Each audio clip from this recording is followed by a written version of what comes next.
Baik ya, yang pasti teman-teman inilah unsur minimal dalam sebuah pembelajaran, ada konten, ada kompetensi, ada strategi, ada evaluasi sebagai learning cycle yang semuanya merupakan satu kesatuan, seia sekata, tidak ada dusta antara konten, kompetensi, strategi, dan evaluasi. Tadi saya sudah antarkan. Kalau ada pertanyaan silakan.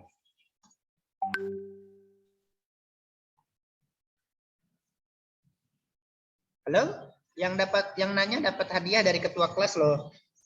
Door prize pulsa. Ada? Ada tak? Tak. Oke. Ya, kalau tidak saya lanjutkan. Teman-teman boleh bertanya di tengah-tengah ya. Baik. Teman-teman semua. Oke. Sekarang berarti kita akan diskusi tentang ini ya. Oke. Langsung ke sini. Ya. Kawan-kawan, saya ingin memperkenalkan ke Anda tentang KKNI. Karena kalau kami di pendidikan tinggi, dan tentu Anda juga ya, dalam merumuskan, mendesain pembelajaran yang buktinya RPS, misalnya, tidak bisa lepas dari KKNI ini kan? Apa KKNI kira-kira? Singkatannya? Kerangka Kualifikasi Nasional Indonesia. Nah, di Indonesia jenjang pendidikan itu ada 9 jenjang, teman-teman. Nah, kalian sekarang kuliah S1 PAI di sini. Jenjang 6. Oke. S1 itu di sini, S1, D4 itu di jenjang 6. Di sini dia. Kemampuannya apa yang harus kalian kembangkan? Mata kuliah apapun, skripsi, itu kemampuannya adalah kemampuan menganalisis. Oke. Jadi semua mata kuliah yang kalian ambil harusnya kemampuannya setelah selesai dari mata kuliah itu mampu menganalisis X dengan teori Y. Nah, sedangkan nanti kalian kalau jadi guru, kan ini calon guru PAI ya, betul ya? Ya, kalau kalian jadi guru, iya Pak. Iya betul. Nah, kalian kalau jadi guru PAI di SD, di jenjang berapa? Di jenjang 1. Kalau SMP, SMA jenjang 2. Nah, maka kemampuannya berbeda. Bukan menganalisis itu tinggi. Ini D1, ini D2. Kalau jenjang 5 itu D3, jenjang 6 S1 dan D4, jenjang 7 profesi PPG ya. Jenjang 8 adalah magister, jenjang 9 adalah doktor. Nah, kalian dalam merumuskan membuat RPP itu harus tahu ini RPP untuk jenjang berapa. Ya. Kalau untuk SD jenjang 1, kemampuannya cukup menyebut, mampu menyebutkan, mampu mengenal. Beda kalau RPP untuk SMP. Pasti mampu menjelaskan, mampu membedakan. Nah, beda ya di kemampuannya itu. Clear ya tentang KKNI? Singkatannya dari Kerangka Kualifikasi Nasional Indonesia. Oke, tadi sudah ini. Nah, dari learning cycle tadi, oke, course design tadi teman-teman, kita akan diskusi tentang KKNI. Ada pertanyaan? Gifari? Syahri Ramadan. Sekarang Syahri November ya. Lagi November. Di Syahri November. Fi as-soal? Siti, Cindy, Meldi, yang kelihatan botol mineral. Meliza, Nurhaliza ini. Sustriyani. Silva udah nanya tadi ya, udah jawab. Syarifah, Arab ini ya. Lili Carina, ada pertanyaan? Nia, Muhammad Farih, oh bahagia selalu, Farih ya. Sulistri, Cynthia, siapa lagi yang on cam? Ya, dan yang lain. Ada pertanyaan? Tak? Oke. Kalau tak, tak. Oke. Teman-teman semua, baik saya akan berbagi tentang bagaimana mendesain konten. Nah, kawan-kawan sekalian, sewaktu teman-teman mengambil mata kuliah tertentu di IAIN Bangka Belitung, IAIN SAS, tentu dosen memberi RPS kan di awal perkuliahan, betul? Ya, Pak. Ya atau tidak? Oke. Iya, Pak. Materinya kata dosen Ya. Anda itu yang masih saya ingat ada Pak Wahyudin, masih ya, Pak WD ya. Iya nih. Pak Subri tentu, Pak, namanya ada di sini di handphone. Bu Ana Musarofah ada? Mahasiswa saya dulu di UIN Jogja, Bu Ana. Bu Ana Musarofah bahasa Arab. Itu mahasiswa saya dulu. Kemudian Pak Rizky bahasa Arab ya. Rizky. Terus Pak Is itu Pak siapa? Pak Iskandar apa Pak siapa ya? Iskandar. Nah, yang kecil itu loh, yang kecil, maaf. Pak Iskandi. Oh, Iskandar. Iskandi betul. Oke. Nah, dosen-dosen kalian yang mulia tadi ketika menginformasikan pada kalian, ini loh materi-materi kuliah kita. Nah, biasanya beliau-beliau bentuk penyajian materinya apa, teman-teman? Apa? Apa narasi, pointer? Apa? PPT? Makalah? Lain makalah? PPT. Laporan, Pak. Bukan. Mereka kan punya materi yang akan disaringkan ke Anda, toh? Nah, bentuk materinya itu yang beliau sajikan dalam bentuk makalah, katanya. Dalam PPT pasti. Dalam bentuk apa lagi? Modul.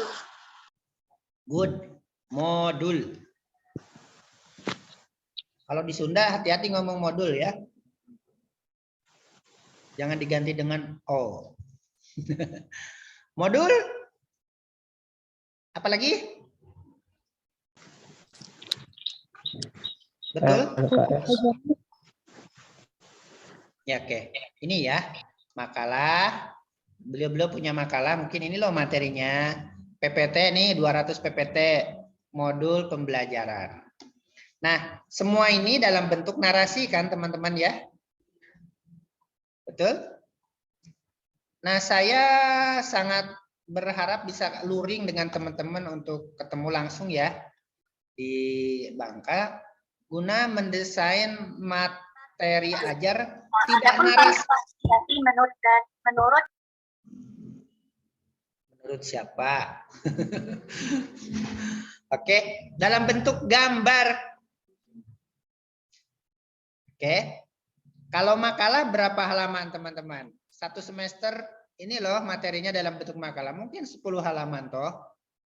PPT sekian ratus, modul sekian halaman. Kalau gambar hanya dalam 1 halaman. Oke, nih teman-teman, ini materi saya di mata kuliah ini. Materinya ini 1 gambar yang disebut dengan ini dia, peta konsep. Oke. Pernah dengar kata peta konsep? Konsep map? Pernah. Pernah ya. Oke. Ya. Inilah peta konsep itu. Ini mata kuliah statistik. Oke. Materinya ada sekian materi. Mata kuliah statistik materinya ada data, ada sampel populasi, ada analisis korelasional, ada distribusi frekuensi, ada variabilitas, ada analisis komparasional, kemudian 6 ya. Kemudian masalah rata-rata. Nah, jadi ini adalah contoh desain bahan ajar mata kuliah statistik dalam bentuk peta konsep yang hanya 1 halaman. Mana teman-teman mudah diingat? Yang 1 halaman apa berlembar-lembar? Dalam bentuk gambar apa non gambar?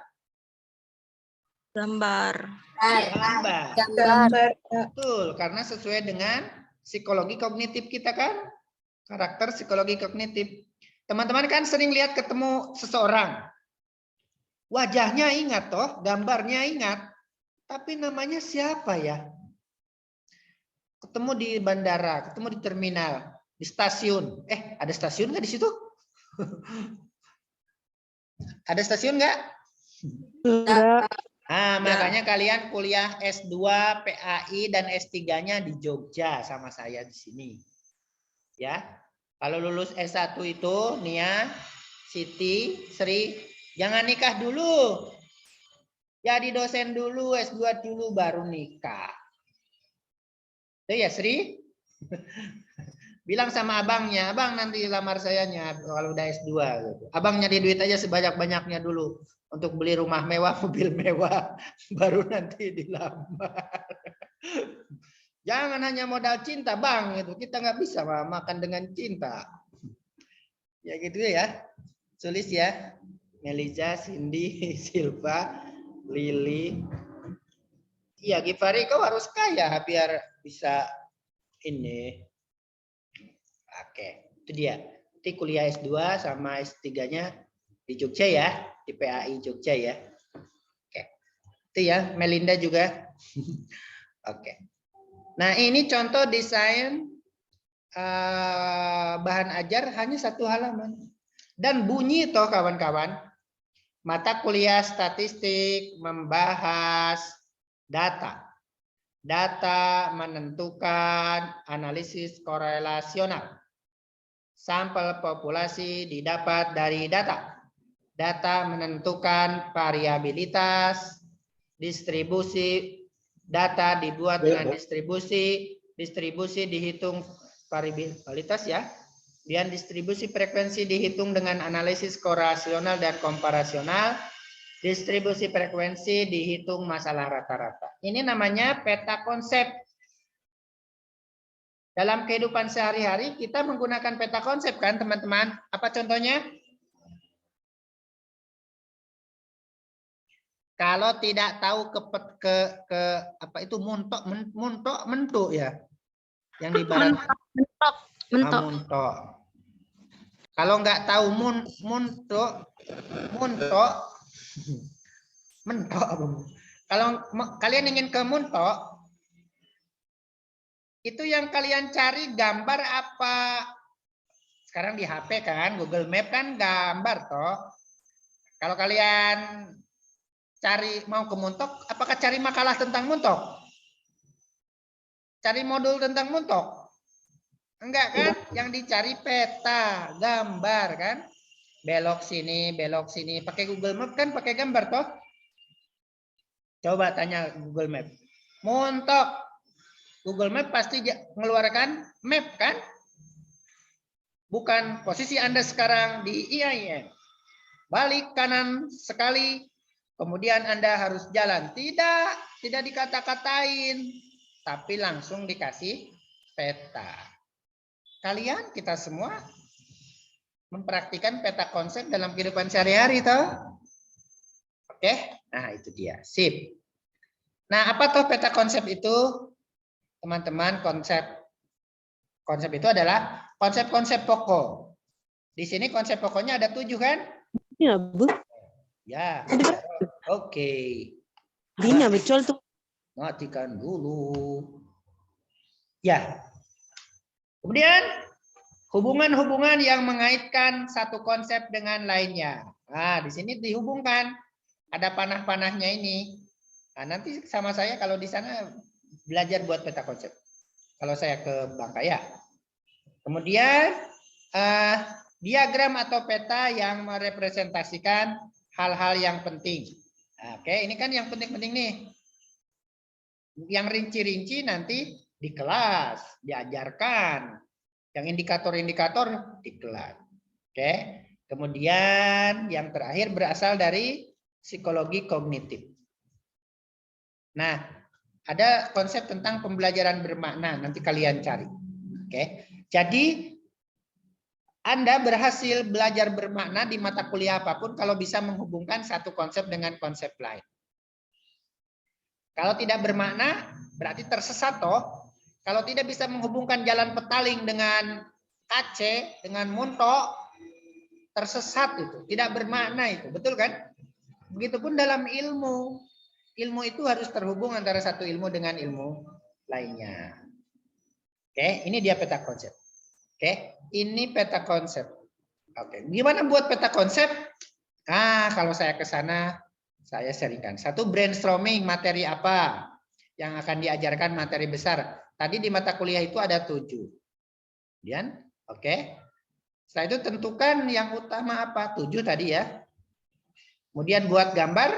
Nah, gimana gambarnya? Gini, misalnya gini, gini. Kalau ini 3, hubungkan. Oke, hubungkan. Misalnya hubungannya ke sini, hubungannya ke sini. Kalau panahnya 2 itu saling.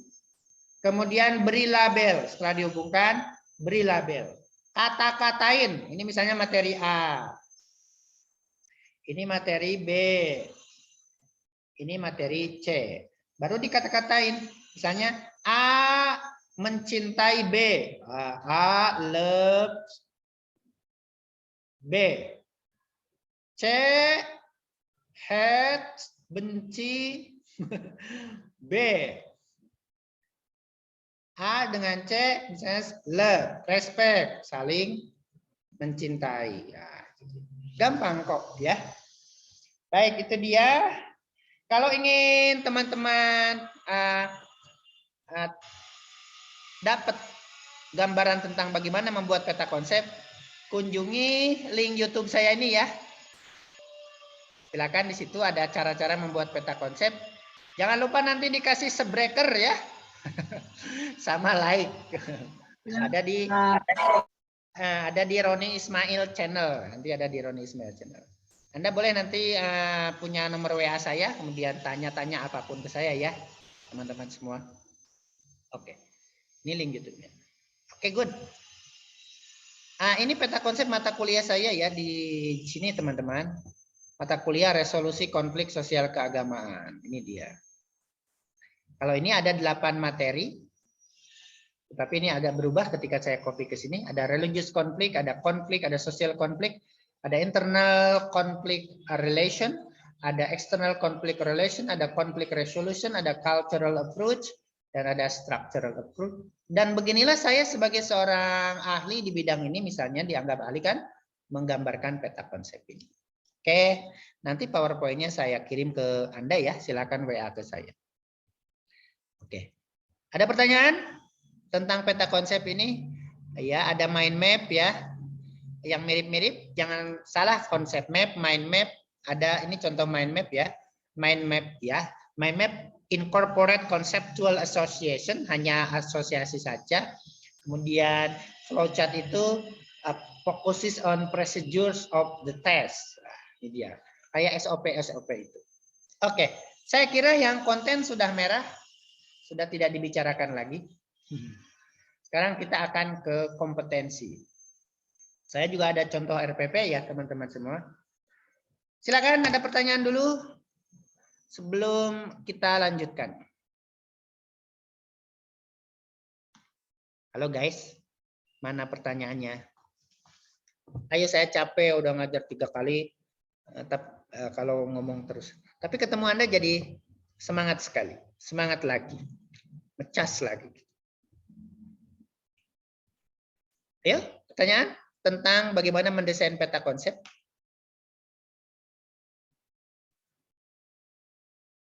Ada tak? Tak ada. Oke, macam mana tak ada? Baik, Kalau tidak ada, terus saya ngomong lagi gitu. Ah, enak sekali kalian. Semester berapa ini teman-teman? Semester 5. Apa? Berarti 2 semester lagi selesai kan? 7 semester toh? Insya Allah. Alhamdulillah, segera S2 ke Jogja ya. Di Jogja ada PAI S2, ada PAI S3. Jogja semua. Oke, good. Nah, sekarang kompetensi. Teman-teman, mohon dipikirkan 1-2 menit. Oke. Ini dia. Apa makna gambar ini kaitannya dengan kompetensi? 1 menit, saya tunggu. Oke, saya mau ambil sesuatu dulu.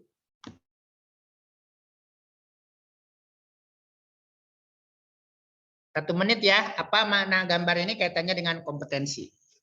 Mata pelajaran.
Sudah?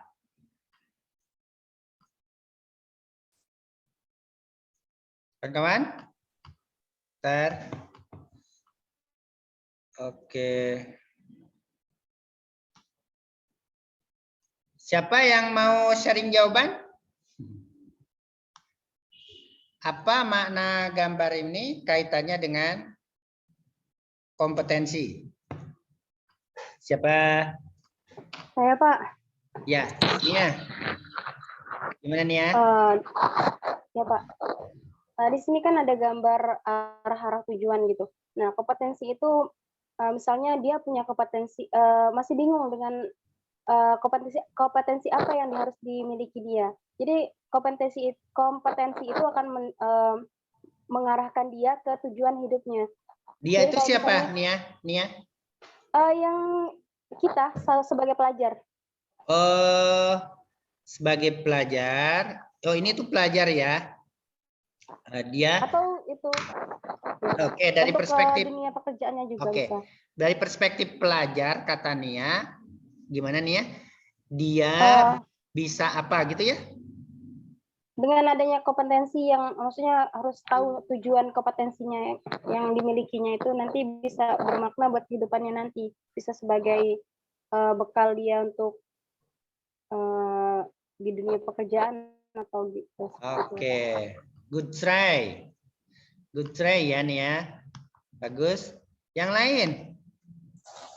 Saya Pak. Ya, siapa? Fari ya. Saya itu sulit ngomong Fari, orang Sunda ya. Maksudnya di situ kan ada tanda panah, terus dia masih bingung mau milih ke arah mana. Maksudnya kompetensi yang di situ maksudnya adalah kemampuan dari si peserta didik. Misalnya Oke. dia ini ahlinya di bidang apa, bakatnya di bidang apa. Misalkan sebagai guru berarti dia harus diberikan pembelajaran yang berkaitan dengan hal-hal yang membantu dia untuk bisa menjadi seorang guru. Begitupun dengan profesi-profesi yang lainnya.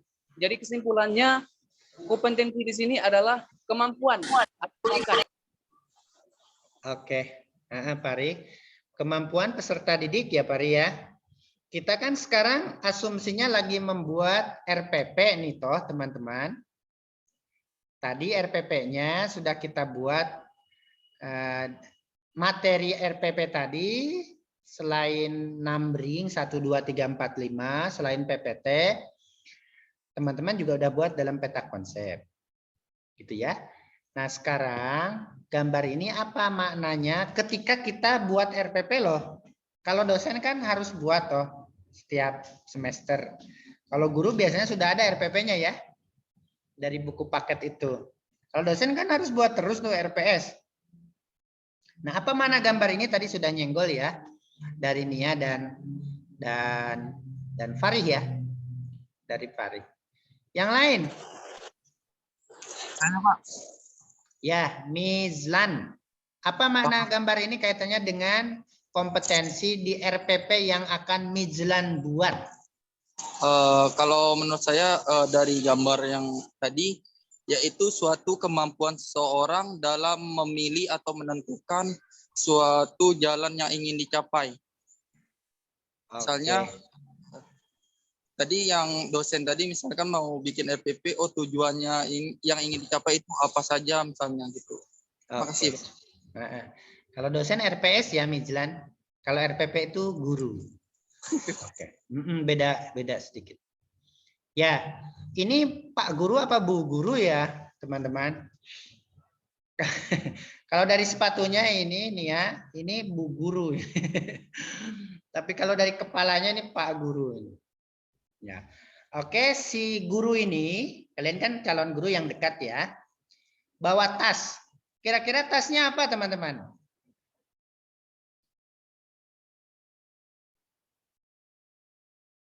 Kira-kira apa dia? Tasnya itu adalah materinya. Materi ajar, konten, peta konsep, modul, ringkasan, makalah. Oke. Jadi yang tadi sudah betul jawabannya sudah menyempret semua. Jawaban yang diinginkan adalah siswa bisa apa? Mampu apa jika ikut mata kuliah kalian kalau jadi guru nanti selama 1 semester. Kalau di dosen kan dosen yang merumuskan. Kalau di dosen di RPS berarti mahasiswa mampu apa jika lulus mata kuliah dia selama 1 semester. Nah, kalau di RPS rumusannya kan CPMK ya teman-teman ya. Masih ingat? Atau CPL ya? CPMK dan sub CPMK. Kalau kalian di sekolah menengah, rumusan kemampuan siswa itu apa teman-teman namanya? Kalau di RPS kan capaian pembelajaran lulusan yang dibebankan pada mata kuliah atau CPMK. Kemudian kemampuan akhir tiap tahapan pembelajaran yang di sub CPMK ini. Nah, kalau di RPP kompetensi itu dirumuskan dalam rumusan apa, teman-teman?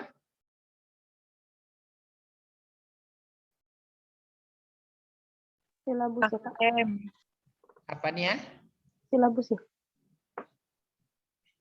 Oke. Dalam bentuk Kompetensi. Capaian kompetensi. KKM. dalam bentuk kompetensi inti toh. Terus di bawahnya ada kompetensi dasar toh. Kompetensi Ada indikator. Dulu kan tujuan instruksional umum sama khusus. Dulu juga pernah ada standar kompetensi, kompetensi dasar dan indikator. Sama. Nah, cuma kalian mohon diingat aturan ini.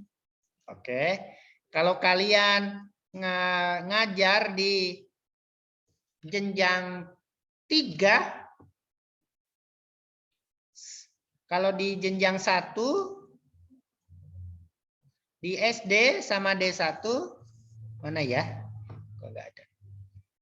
Kemampuannya adalah kemampuan ini dia. Hanya operator saja. Operator aja hanya rendah aja gitu. Maka jangan heran lulusan SMA beda dengan lulusan S1 toh gajinya toh kalau bekerja jabatannya beda karena S1 itu kalian lulus nanti adalah seorang analis. Kalau keilmuan, teknisi, kalau keterampilan. Ini di KKNI. Nah, karena itu teman-teman sewaktu merumuskan kurikulum inti dari materi-materi itu, misalnya materi PAI fikih tentang sholat, rukun sholat, misalnya kan. Maka kemampuannya cukup apa teman-teman? Jangan siswa mampu menganalisis, jangan ketinggian. Tapi siswa apa? Mengetahui urutan wudhu. Ya toh? Siswa bisa wudhu, mengetahui dulu boleh, mengenal. Jangan siswa mampu menguraikan, wah, itu S1, ketinggian. Nah, kalian kalau buat RPP, tentu ini ya standarnya. Dan kalau di training-training kami biasanya basisnya materi tadi, konsep map tadi, peta konsep tadi ya. Oke, good. Ya, saya sangat pengen ketemu luring ya dengan teman-teman untuk mendesain pembelajaran praktik langsung. Oke, sampai sini kompetensi. Ada yang ditanyakan? Silakan teman-teman.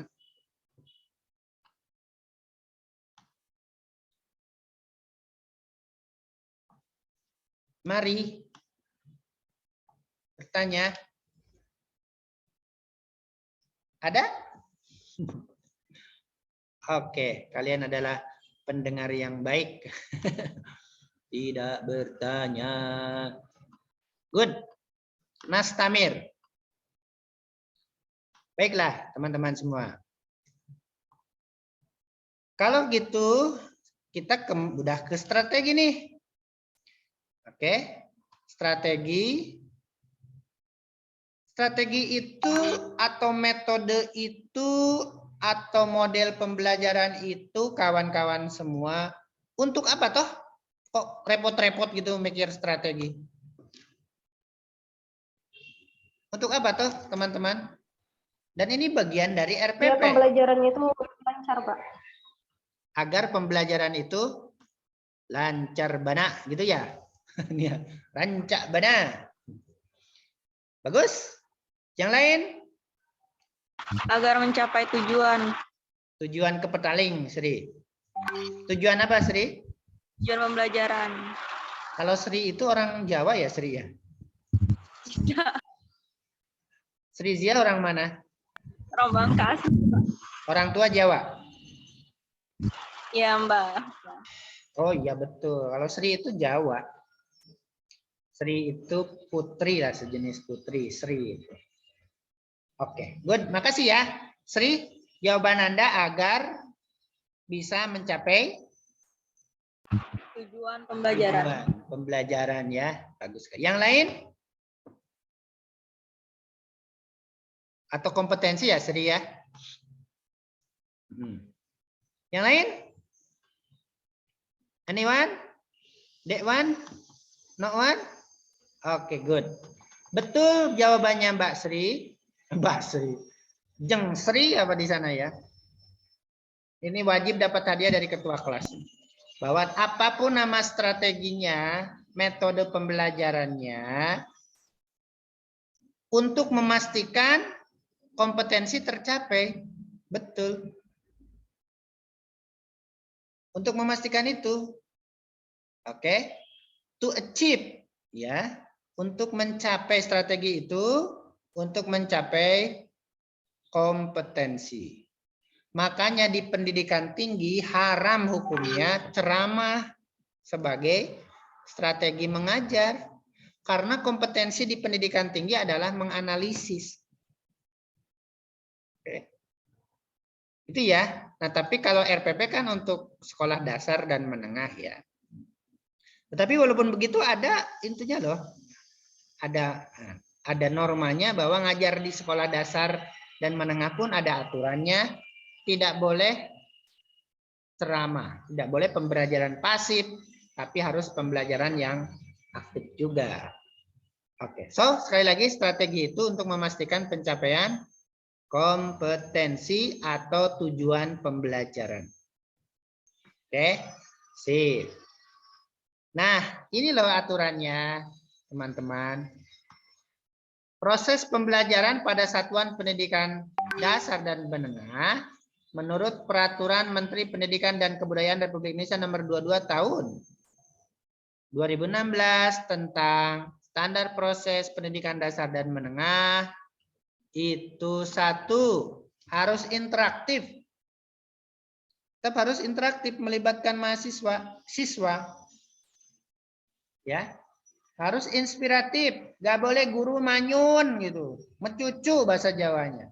Gak boleh cemberut. Apapun masalahnya di rumah dengan suaminya, dengan istrinya, ketika tampil di kelas, kata aturan ini harus inspiratif, harus interaktif, gak boleh murung, harus menyenangkan, gak boleh menakutkan, harus menantang, bukan nantang guru. Harus menantang itu harus challenging. Ada hal yang mendorong mahasiswa untuk menyelesaikannya, memacunya, merangsangnya. Oke, memotivasi peserta didik untuk berpartisipasi aktif. Oke, harus aktif serta memberi ruang cukup bagi prakarsa, so ada praktek, prakarsa, kreativitas, kemandirian sesuai dengan bakat, minat dan perkembangan fisik peserta didik. Jadi itu teman-teman strategi pembelajaran kita itu yang tadi itu harus interaktif, inspiratif, menyenangkan, menantang, memotivasi, memberi ruang aktif ya, prakarsa, kreativitas dan kemandirian. Itulah tugas kita sebagai guru. Nanti kalian jadi guru kan? Kalau di pendidikan tinggi ini, kalau di pendidikan dasar ini dia. Oke. Inilah tugas guru. Tahu guru dari bahasa apa? Kalian nanti akan jadi guru. Dari bahasa apa kira-kira guru, teman-teman?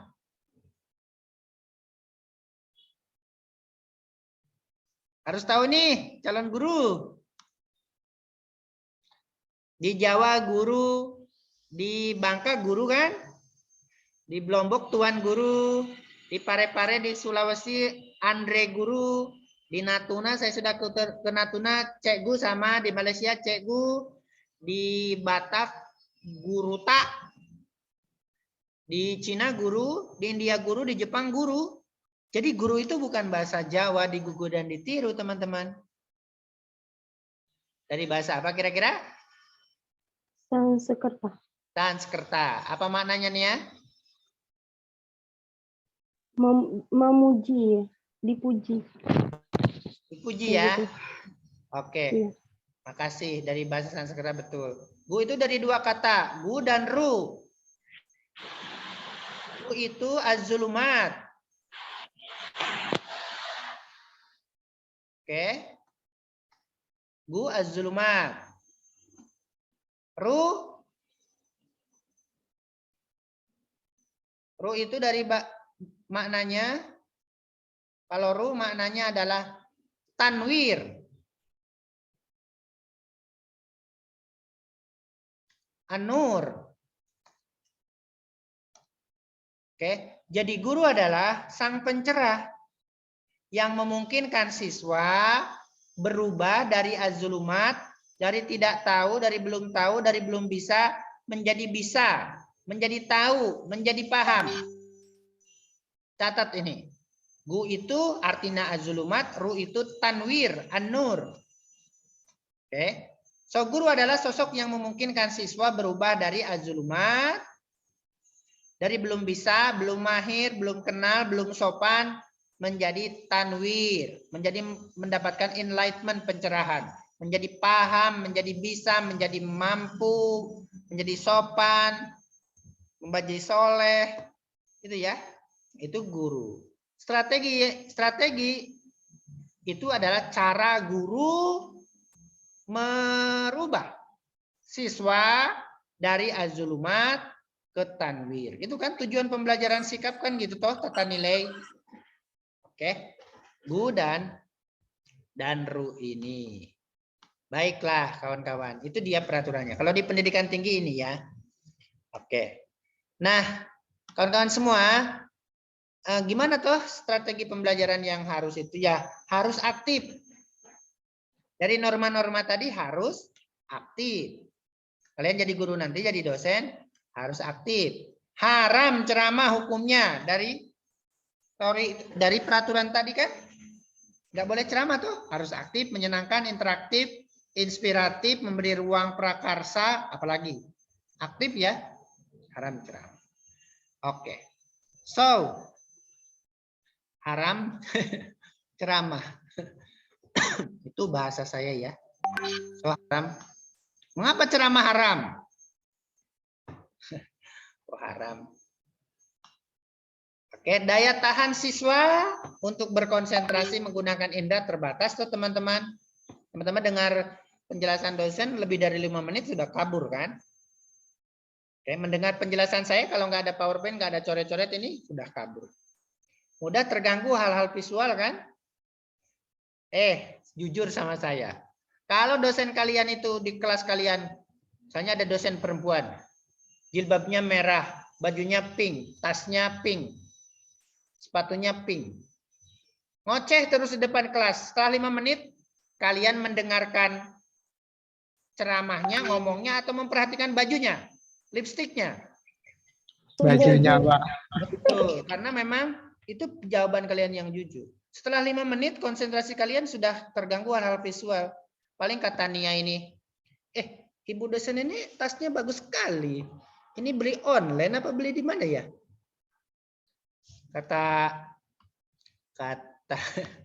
Kata Srizia, sepatunya bagus sekali ya.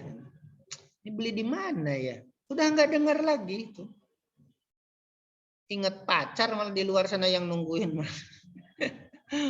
Yang mau jemput. Wah, si abang ini sudah datang ini. Ibunya nggak berhenti ngomong. Oke, itu ya. Oke. Mahasiswa sulit membandingkan atau siswa menganalisis dan mengevaluasi gagasan dosen. Oke, kemudian dengan ceramah dosen biasanya ya hanya menganggap menyamaratakan mahasiswa, paling udah paham semua. Oke. Nah, mengapa harus pembelajaran aktif? Teman-teman, ini dia ya. Mengapa harus active learning kok repot? Karena teori belajar kan gitu ya. Sebaik-baik belajar adalah ini dia. What I hear, I forget. Apa yang kalian dengar pasti kalian lupakan. Dari saya ini juga toh. Tapi what you see, saya coret-coret, you remember kan? Tapi what you do, kalian kerjakan. Besok kalau saya ke sana, saya suruh kerjain langsung itu buat peta konsep. You understand. Oke, itu kata Confucius ya. Dan Silberman juga sama. Sama yang tadi. Oke, yang bagus itu ini. What I teach to another, I master. Jadi kalau ada teman kalian nanya, saya gak paham ini, jelaskan. Itu malah menambah paham kalian. Itu cara belajar yang baik. Aktif ya kan. What I hear, see, discuss, and do, I acquire knowledge and skill. Oke, ini teori belajar ya. Kemudian, ya argumen yang ketiga. Oke, nah ini dia kawan-kawan. Saya punya instrumennya. Kemarin saya ngisi di Fakultas Kedokteran ULM Banjarmasin tentang tipe belajar.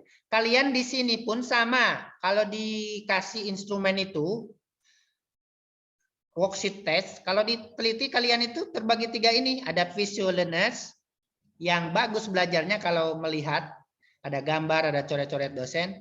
Ada auditory learners yang bisa belajar dengan baik dengan dengar ceramah orang suka gitu. Dengar suara ceramah agim senang gitu. Ada kinesthetic learners. Nah, siswa Anda nanti kalau Anda jadi guru atau mahasiswa Anda nanti kalau jadi dosen itu terbagi dalam 3 pembelajar ini. Yang visual learners nggak suka ceramah. Kalau dosen yang ngomong terus, ini mahasiswa yang punya visual learners sama kinesthetic learners digambar itu dosennya. Siapa yang pernah gambar dosennya? Nah, Anda adalah tipe visual learners karena mangkel dosennya ngomong terus. Dosennya nggak punya kumis, kalian kumisin sampai ke sini. Yang dosennya nggak punya jenggot, kalian jenggotin.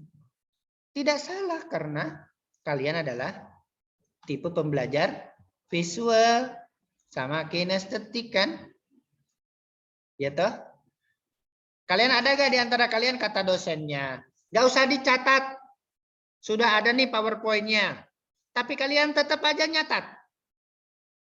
Karena kalian pembelajar kinestetik. Harus nulis. Kalau nggak nulis nggak tertanam di sini. Nah, ada yang lagi di pantai itu.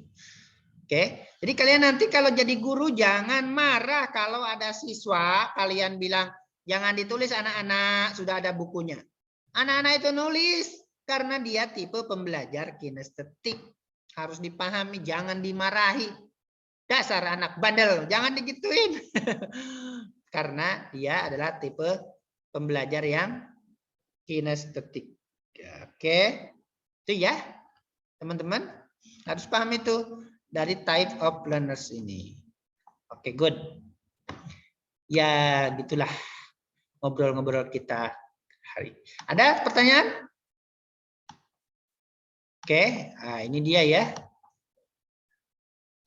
Kenapa pembelajaran aktif otak mirip komputer katanya ya? Perlu pemanasan, perlu pelan-pelan gitu. Perlu bekerja. Nah, ini nanti ketua kelasnya boleh ini ke saya ya. Social side of learning ya teman-teman. Kenapa harus pembelajaran aktif berkelompok? Supaya ada tumbuh social skill, keterampilan sosialnya. Supaya peduli sama orang lain. Oke, good. Nah teman-teman semua, ini dia apa selanjutnya. Oke, sama ini. Udah, nanti saya kirim aja. Oke, ya. Teori ya. Bagaimana pembelajaran aktif? Ya, nanti kalau saya ke Bangka, kita praktek teman-teman. Ada yang namanya jigsaw learning, adanya student perception hub, ada reading guide, ada info search. Strategi info search, ada jigsaw learning, ada concept map, ada drafting guide, ada macam-macam sekali. Question student have, the power of two, ada lain-lain. Kalau saya ke Bangka, kita praktekkan itu pembelajaran aktif ya. Bekal kalian nanti mengajar di sekolah. Kalian sudah PPL? PKL? Belum, Pak. Semester 7, adik saya si bungsu kan mahasiswa PAI di Jogja, di Win Jogja. Baru selesai PPL kemarin. Itu diserahkan loh sama gurunya. Nih, mata kuliahnya Pak Joko diserahkan ke Sri Ziah selama 2 bulan. Ngajar full itu. Mata kuliahnya Bu Sri diserahkan ke Silpa. Mata kuliah apa? Serahkan ke Megawati, serahkan ke Givari, ke Melda, ke Melinda. Itu diserahkan ke Susanti. Jadi kalian harus mengajar full itu 2 bulan. Kalau di Win Jogja ya. Di sekolah itu. Nggak tahu kalian di situ. Sebulan apa 2 bulan. Harus tahu itu strategi-strategi mengajar supaya siswa senang, tidak monoton, kalian pun tidak capek. Senang. Itu ya. Kalau saya ke Bangka, kita praktekkan. Satu persatu kalian catat langkah-langkahnya, nanti simulasikan. Oke. Nah, itu dia teman-teman di strategi pembelajaran tadi, kalian tidak boleh pasif, harus strategi aktif. Strategi pasif itu ceramah. Baik, ada pertanyaan silakan.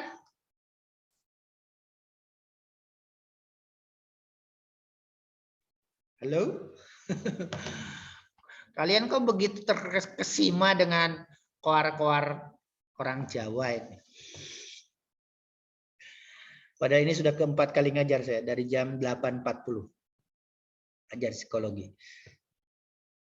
Lanjut? Lanjut tak? Oke. Yang terakhir evaluasi ya teman-teman. Kita di RPP itu mendesain evaluasi. Kalau di sekolah menengah masih boleh itu ya, multiple choice ya teman-teman tesnya ya. Benar salah, matching, menjodohkan masih boleh ya. Kalau di pendidikan tinggi kan sudah analisis toh, udah nggak boleh toh. Kalian nggak ada toh UTS, UAS, BS toh, benar salah. Bahkan multiple choice ABCD pun sebetulnya sudah nggak boleh ya di S1 ya. Tapi kalau di sekolah menengah sudah boleh ya evaluasi. Oke, teman-teman, ada kejadian ini di kelas? Menyontek ketika evaluasi? Bolanya masgul, bola matanya. Ini evaluasi ini. Ada kejadian seperti ini? Sering. Ini nyontek nulis rumus di paha? Sering. Ini? Oke. Nah, di pendidikan tinggi saya tadi udah sebetulnya teman-teman tentang karakteristik pembelajar evaluasi. Evaluasi pembelajaran kalau di pendidikan tinggi sama juga semangatnya ya, harus edukatif. Evaluasi itu harus edukatif ya, otentik, objektif ya. Jangan karena sesama orang petaling pasti lulus. Harus akuntabel, harus transparan. Nah, itu dia. Kalau di pendidikan tinggi, kawan-kawan, gimana toh tes yang fair itu, yang baik itu, yang HBO? Ya, ada rumus HBO, apa dia? H-nya itu honest, B-nya itu balance. Nah, ini honesty ini. Oh, nanti saya kirim nih. Kalau B-nya balance, time spent on teaching, weight or importance on the test ya. Pokoknya itulah kalian pelajari. Honesty, balance, and organization. Nah, bagaimana bentuk-bentuk evaluasi pembelajaran? Tentu ada tes, ada non-tes ya teman-teman. Tapi prosesnya biasanya di teorinya, ini kan teman-teman tes dulu ya. Setelah tes, gimana prosesnya teman-teman kan tes dulu kan? Tes atau non-tes, kemudian dilakukan pengukuran, teorinya gitu ya, evaluasi pembelajaran, kemudian penilaian. Jadi ini dulu, 1, 2, kemudian 3. Langkahnya seperti itu. Oke, good. Nah, kawan-kawan semua, saya kira kalau dibaca semua PowerPoint-nya, nah ini contoh tes ya. Evaluasi. Evaluasi itu dari sisi waktu ada tes, ada non tes ya teman-teman, dan ada tes alternatif. Dari segi waktu ada tes formatif dan ada tes sumatif. Formatif itu yang tengah-tengah untuk melihat, sumatif itu yang di akhir ya. Kemudian bentuknya ada lisan, ada tulis, ada objektif, ada subjektif. Yang objektif itu true false, multiple choice sama matching. Dan yang subjektif itu ada essay, ada short answer. Dan non tes itu ada observasi kan, ada wawancara, ada angket, ada checklist. Yang tes alternatif itu ada ini dia. Oke. Sip, essay itu macam mana? Ini PowerPoint-nya bisa teman-teman baca sendiri. Nanti saya share. Kalian kirim WA nomornya ke saya, nanti saya ini kan ke teman-teman. Dengan nomor peserta. Oke, baik. Silakan pertanyaan. Halo? Silakan siapa yang Pak. bertanya? Ya. Pak, Nia. tadi kan Bapak ngebahas tentang evaluasi itu, ada yang tes, sebelahnya tes. Nah, itu kan dalam setiap melakukan desain pembelajaran itu kan nanti ada evaluasi di bagian dalam penilaian tuh Pak. Ya. Nah, maksud dari bagaimana sih Pak membuat instrumen, menganalisis instrumen itu sebelum melakukan evaluasi tadi? Terima kasih Pak. Ya, instrumen apa measurement? Lebih ke instrumennya Pak, kayak menganalisis instrumen yang tepat buat itu evaluasi tadi. Ya, oke sip. Teman-teman, ini ya Nia ya. Tak bisa mundur nih ya. Nah ini ya Nia. Nah, Iya Pak. kalian kalau membuat RPP kan untuk sekolah dasar dan sekolah menengah. Betul? Oke. Nah, untuk sekolah dasar itu tesnya itu tes objektif kan biasanya. True false, benar salah. Ya, betul? Multiple choice itu SMP masih mungkin ya, ada ABC ya, pilihan ya. Menjodohkan itu SD ya, Nia ya. Betul? Kalau ini bisa ini untuk S1, ini untuk jenjang 6 di KKNI, jenjang 6. Nah, jenjang 1 KKNI dan jenjang 2 ada di sini. Oke. Nah, pertanyaannya Nia itu instrumen apa, pertimbangan apa yang paling utama dalam membuat tes? Nah, siapa yang bisa jawab? Sama ketika dosen pun kami, apa atau pertimbangan utamanya, instrumen apa untuk menulis, membuat soal UTS atau UAS gitu ya Nia ya, kalau dosen ya. Kalau guru kan membuat true false matching. Gimana kira-kira teman-teman? Jadi sebetulnya Nia dan teman-teman yang lain itu di awal pertemuan sudah tahu soal ujiannya itu kayak mana, sudah tahu. Dari mana kira-kira Nia tahunya? Ya, teman-teman yang lain? Kalian waktu di kuliah pertama sebetulnya sudah tahu soal UTS sama UAS. Dari mana? Materi yang diajarkan Pak ya. Oh, yang belum diajarkan kok. Ini baru pertemuan pertama. Nia, Lili, Gipari, Siti Rohaye, Siti Nggak tahu Pak. Rohayu. Oh, lagi itu nobar kok. Sri, Zia, tahu apa yang akan ditanyakan dosennya di UTS dan UAS nanti sewaktu di pertemuan pertama. Dari mana? Modul. Aduh. Pertemuan pertama. Ya, oke lah modul. Dari mana lagi? Modul ada ya? Ada daftar pertanyaan di modul? Silabus.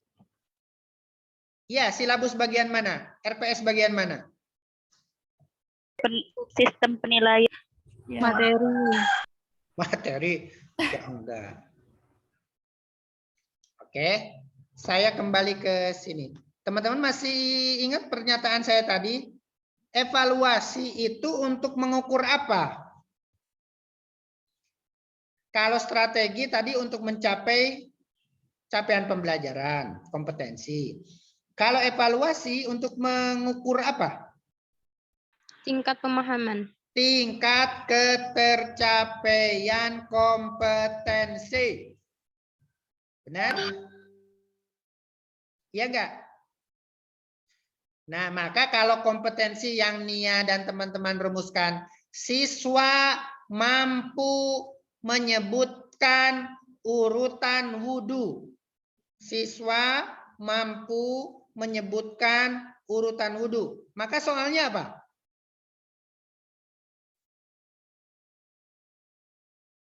Sebutkan urutan-urutan wudhu.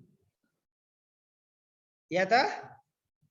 Iya, Pak. Nah, kalau ada di RPS dosen-dosen kalian, kompetensinya adalah CPMK-nya atau sub CPMK-nya, mahasiswa mampu menguraikan. Maka soalnya harus uraikanlah. Kalau tidak berarti ada dusta antara kompetensi, antara strategi, dan antara evaluasi bahkan dengan materi. Unsur yang 4 itu. Tadi yang saya katakan harus seia sekata, tidak ada dusta antara mereka. Kan sakit toh nih ya kalau didusta itu. Termasuk oleh dosen. Sama murid pun nanti kan ini toh. Ini toh. Salah satunya sebelum ke yang tadi. Oke. Nah, konten thought, konten test. Bahan yang diajarkan itulah yang ditanyakan. Gitu? Itu dia. Konten thought, konten test. Ini dalam evaluasi yang disebut dengan content validity. Oke, nah itu dia. Nah, tapi sebelum itu kembali ke lingkaran ini. Ini ada learning cycle yang saling berhubungan. Mana? Oke. Halo? Mana tidak mau geser? Komputernya capek dari pagi. Oke. Ah, ini dia. Jadi evaluasi itu untuk mengecek ketercapaian kompetensi. Kalau strategi untuk membantu pencapaian. Kalau ini untuk ngecek sampai tidak kompetensinya. Maka kalian, kalau siswanya nanti ketika jadi guru 10 nilainya semua, bergembira, berhasil mengajarnya. Jangan sedih. Aduh, siswaku kok bisa jawab semua. Sedih aku. Bukan begitu. Itu harusnya syukuran massal itu. Ya toh? Memang terjadi, memang sering salah. Ujian itu bukan untuk menyusahkan siswa dan mahasiswa toh, tapi untuk mencapai mengecek kompetensi. Kan ada dosen bilang, "Wah, seneng aku," katanya. Tadi pas ngawas, "Loh, kenapa? Mahasiswaku semua gak bisa jawab." Loh, dosennya kok seneng? Harusnya sedih toh. Malah seneng bisa nyiksa mahasiswa. Harusnya sedih dia tidak bisa guru, tidak bisa memindahkan mahasiswa dari zulumat kepada nur kan. Nah, jadi itu evaluasi itu berhubungan dengan kompetensi. Kalau kompetensinya mampu menguraikan, maka soalnya itu bilang sama dosen-dosen kalian, ya harusnya uraikanlah. Kalau mampu menganalisis, analisislah. Itu dia. Jadi pembelajaran itu tauhid ya, menyatu teman-teman, tidak syirik, tidak terpisah-pisah, tidak mendua, tidak mentiga. Seia sekata, tidak ada dusta di antaranya. Gitu ya, Nia, instrumen dalam membuat evaluasi itu kompetensi. Karena niatnya adalah untuk mengukur ketercapaian kompetensi, bukan untuk menyiksa siswa atau menyiksa mahasiswa. Kita sebagai guru harus sedih kalau kompetensi mahasiswa tidak tercapai. Kita sebagai dosen harus sedih kalau nilainya jelek-jelek, tidak tercapai, Mas. Bukan seneng, wah rasain ngulang loh. Bukan begitu. Itu enggak OB, itu enggak outcome based education. Oke Nia, itu pertanyaan pertama. Pertanyaan keduamu apa Nia? Sudah itu dulu, Pak. Kasih Tadi katanya pertanyaannya 3. Enggak. Enggak toh.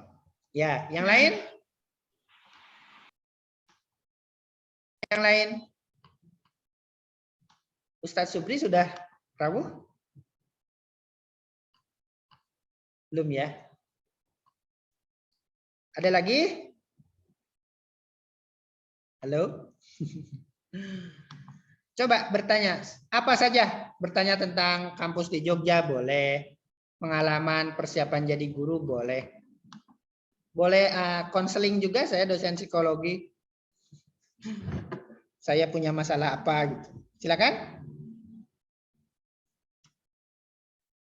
Ada? Ada tak? Bertanyalah supaya memperoleh sesuatu. Silakan. Saya, Pak. Iya. Siapa? Sebentar. Pagi ini. Oke. Oke. Siapa yang bertanya? Susanti, Pak. Susi. Susanti. Mana Susanti? Sebelah mana Anda, Santi? Maaf, Pak. Oke, Saya oke. off cam, Pak, karena sinyalnya agak-agak. Oke. Silakan Susanti. Baik, terima kasih, Pak, sebelumnya. Tadi Bapak bilang tanya apa aja ya, gitu. Boleh. Saya minta Bapak sharing pengalaman pertama kali menjadi seorang guru gitu, Pak. Karena saya jujur, Pak, belum punya pengalaman mengajar di kelas. Kemudian ada salah satu dosen saya memberikan tugas nantinya itu untuk praktek mengajar, tugas UAS-nya, Pak. Nah, jadi saya dari sekarang tuh sudah kayak takut-takut gitu, Pak. Aduh, gimana gitu kan caranya. Gitu. Micro teaching apa real teaching, Susanti? Micro teaching apa real teaching di kelas? Real, Pak. Itu di Oh, berarti ke sekolah ya? Iya, Pak. Terima kasih, Pak. Mungkin itu saja. Yang kesulitan kekhawatiran Susanti adalah? Iya, takut gitu, Pak. Aduh, gimana cara ngajarnya gitu, Pak. Oke. Pertama kali masuknya gimana gitu, Pak. Baik.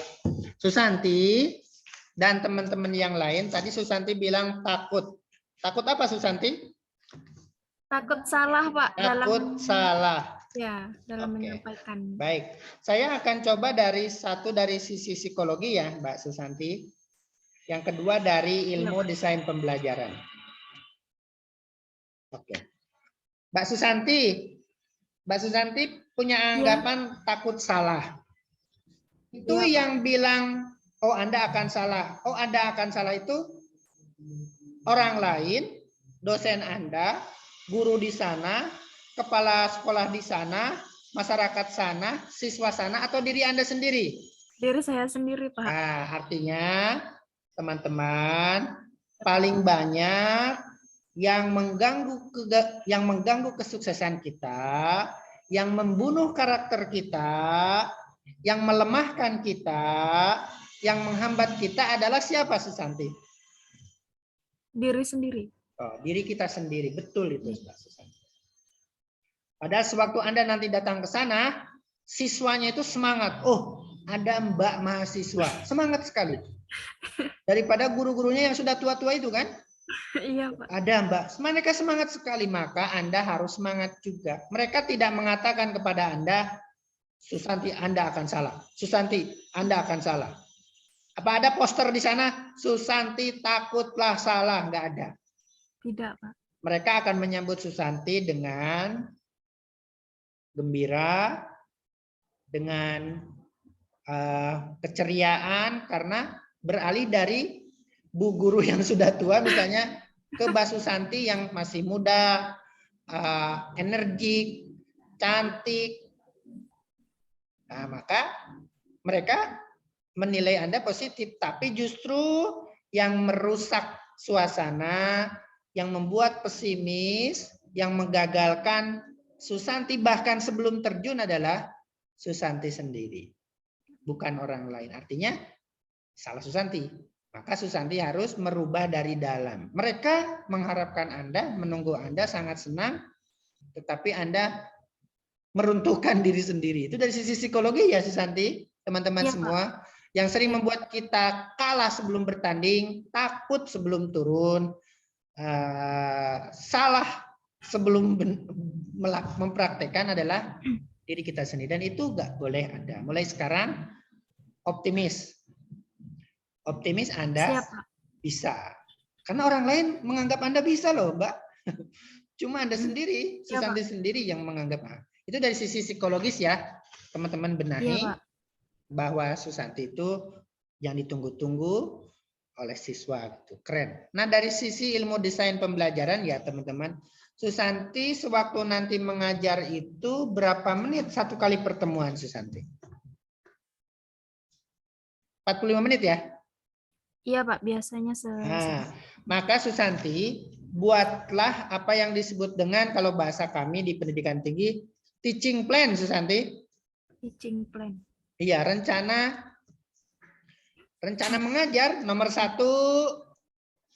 Saya punya beberapa. Kalau lagi ngisi workshop nanti saya fotokan lah kalau ada ini. Pembukaan. Tulis di kertas. Tulis gini. 1 pembukaan berapa menit. 2 persepsi berapa menit. Pegang di tangan. 3 kayak di ini kan ada tuh. Di kegiatan pembelajaran ini loh. Pendahuluan, apa yang ditanyakan. Pembelajaran inti apa. Penutup apa. Tapi itu tulis di tengah dalam 1 lembar. Dan ada menitnya. Pembukaan misalnya 5 menit. Tulis dan itu dijalankan.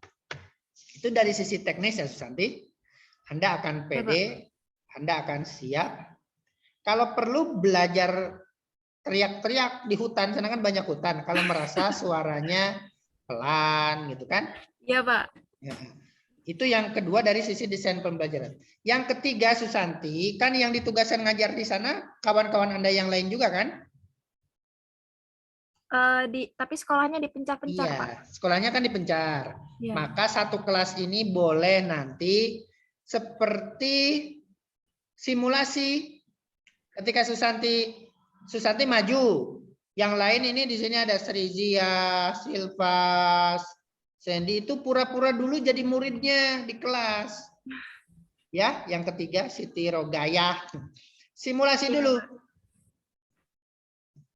Nanti ya simulasi seperti real teaching lah 30 menit gitu. Nah, setelah Susanti maju, terus debriefing, kekurangannya apa? Teman-teman disuruh minta masukan.